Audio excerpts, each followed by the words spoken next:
Ashama harka fuunee kabajamtootaa fi jaalatamtoota chaanaalee King Baaleetu bakka jirtu fayyaa keessan inni kooti. Har'a barumsa haaraa walitti deebinee jirra. Kaleessa guyyaa lama dura barumsa akkaataa kaardii zeenii fi moobaayilii sawaa hiriyaa keessanii as keessa walii ergitan isin barsiisan ture. Har'a immoo akkaataa kaardii zeenii moobaayilii sawaa gara biyyaadha maatii keessaniif itti ergitan isin barsiisaa hanga dhuma sagantaa kiyyaatti na waliin tura. Duraan dursee warri chaanaala kiyyaaf haaraa taatan subscribe share like godhuun jajjabeessa isin jenna. Warri subscribe share like gootan galatooma ulfaadha isin jechuu barbaada. Yaadaa fi gaafii qobdan komentii jalatti na barreessa. Gamanumaan hin gara barumsaa isin dabarsaa na waliin tura.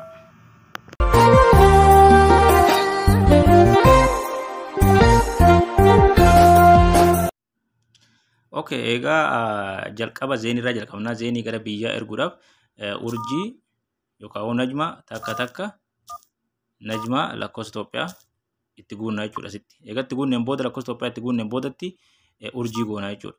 Najmaa egaa goonee booda maallaqa Itoophiyaa erguu barbaannu san lamallee 10s 20 50s ana fakkeenyaaf isin agarsiisuudhaaf 10 haa jedhuuni. Ergasii booda murabbaa jennaan. Ergasii booda irratti bilbilaa jechuudha. Okay, irra goona. Ergasii booda akkanatti naaf fidaa jechuudha. Ergasii booda akkanatti naaf fidaa jechuudha. Ani amma kaardii keessan qabu isin agarsiisuudhaaf waan ta'eefu kaardii keessan qabu akkuma argaa jirtan kanatti please charge jechuu jira. Ani amma kaardii keessa waan hin qabneefu akkanatti naaf fida. Isiniif ammoo lakkoofsa tokko konfiriimii gartee lakkoofsa tokko isiniif fida lakkoofsa tokko tuqxanii itti ergitanii abbaa isin ergitaniif kana kaardiin hogguma san dhaqxiifi jechuudha. Ani amma waan keessan qabneefuyyuu akkanatti naaf fidaa jechuudha.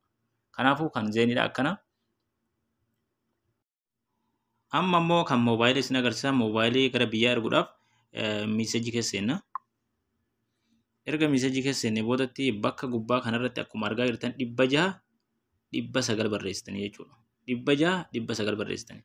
Bakka teekistii jalaa kanarratti ammoo asitti lakkoofsa Itoophiyaa barreessitanii jechuudha. Akkumatti lakkoofsa Itoophiyaa barreessitanii jechuudha. Eega lakkoofsa Itoophiyaatti barreessinee booda seendi jennaan.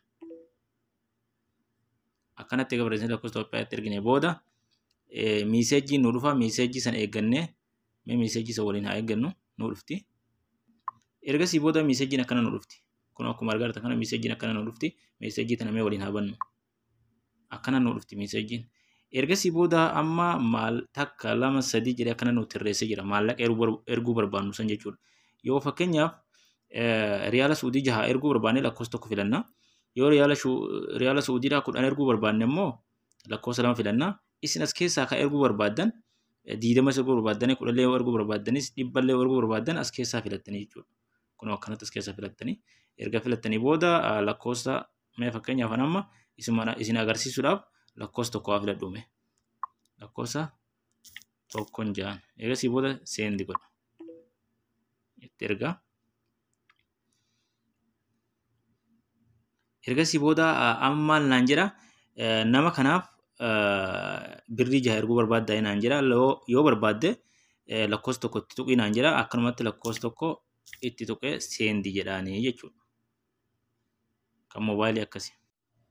Amma immoo kan sawaadhaa. Sawaa akkaataa kaardii gara biyyaatti ergitan isin agarsiisa. Najmaa takka 3 4 murabbaa jennee itti bilbila.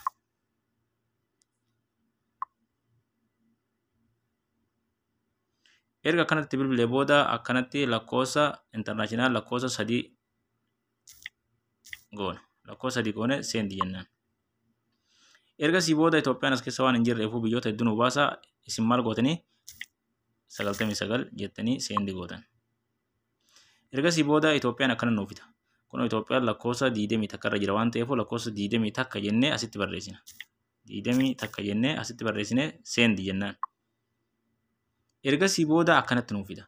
Kaardii erguu barbaaddan 50 100 250 500 erguu barbaaddan asirraa filattan. Kan isin yaaddan osoo hin taane kan inni asirra isinii kaa'e kana filattanii itti ergitan jechuudha. Mee fakkeenyaaf amma isin agarsiisuudhaaf kan tokkoffaa kana filadhaa jechuudha. Lakkoofsa tokko filadha. Ergasii booda seendi jennaan. Ergasii booda lakkoofsa Itoophiyaadhaa nama erguuf barbaaddan san nama kaardii san erguuf barbaaddan asitti guuttanii jechuudha. Fakkeenyaaf amma akkanatti haa guutu. Erga akkanatti lakkoofsa Itoophiyaatti guunne booda seendi jennaan. Ergasii booda nama kanaaf birrii 50 erguu barbaaddaa nama kanaaf gartee birrii 12 Suudii Itoophiyaa 50 taati jechuudha. Birrii 12 Suudii erguu barbaadda yoo erguu barbaadde lakkoofsa tokko tuqiinaan jedha. Ana erguu waan hin barbaanneefuyyuu irraan deebaa isin ammoo lakkoofsa tokko tuqxanii seendi gootanii jechuudha. Kan sawaadhaa akkanatti ergamaa jechuudha.